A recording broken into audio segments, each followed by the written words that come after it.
Bonjour à tous, j'espère que vous allez bien. Les néophytes, traditionnellement, pendant le temps pascal, reçoivent de l'Église, et ce dès les premiers temps, une catéchèse particulière que l'on appelle la mystagogie.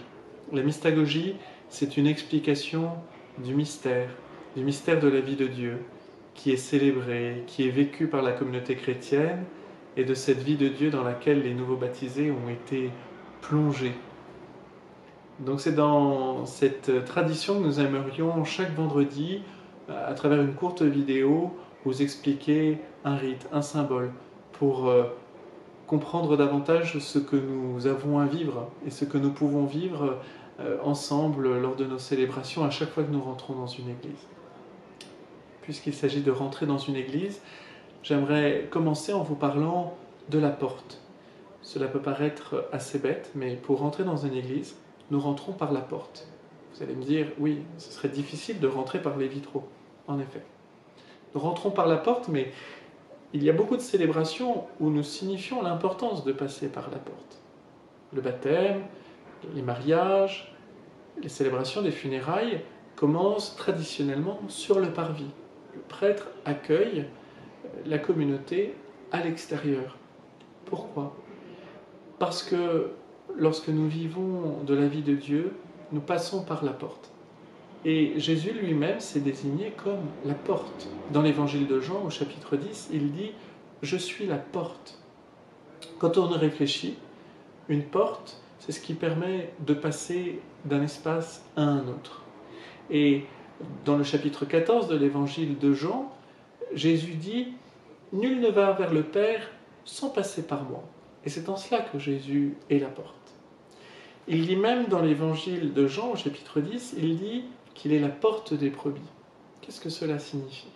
En fait, du temps de Jésus, les bergers, pour faire rentrer leurs troupeaux dans la bergerie, se plaçaient à l'entrée, écartaient les jambes et prenaient les brebis les unes après les autres et les faisaient passer entre leurs jambes.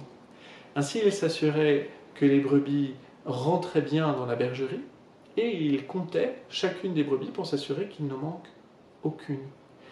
Et c'est pour cela que Jésus dit « Mes brebis me connaissent et je connais mes brebis ». Voilà. Jésus nous connaît personnellement et il s'assure qu'aucun ne manque. À un autre endroit, alors cette fois c'est dans l'évangile de Matthieu et dans l'évangile de Luc, Jésus dit « Efforcez-vous de rentrer par la porte étroite ». Alors vous imaginez combien cette petite phrase a fait couler beaucoup d'encre dans l'histoire de l'Église. Beaucoup se sont inquiétés, mais qu'est-ce que cela veut dire ? Est-ce que peu sont concernés par le salut ? Est-ce que c'est très difficile finalement d'accéder au Père ? En fait, si l'on revient à l'image de la porte des brebis, alors je crois que tout c'est clair.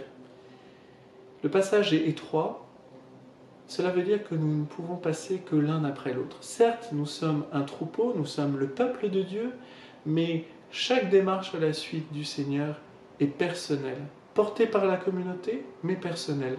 Portée par les parents au jour du baptême, un enfant devra tôt ou tard faire un choix personnel, s'approprier la foi transmise, reçue par ses parents, pour la faire sienne et s'engager lui-même à la suite du Seigneur. Et en fait, à chaque fois que nous rentrons dans une église, que nous passons par la porte, nous manifestons notre désir d'entrer, de voir le Seigneur, de le suivre et de demeurer auprès de lui.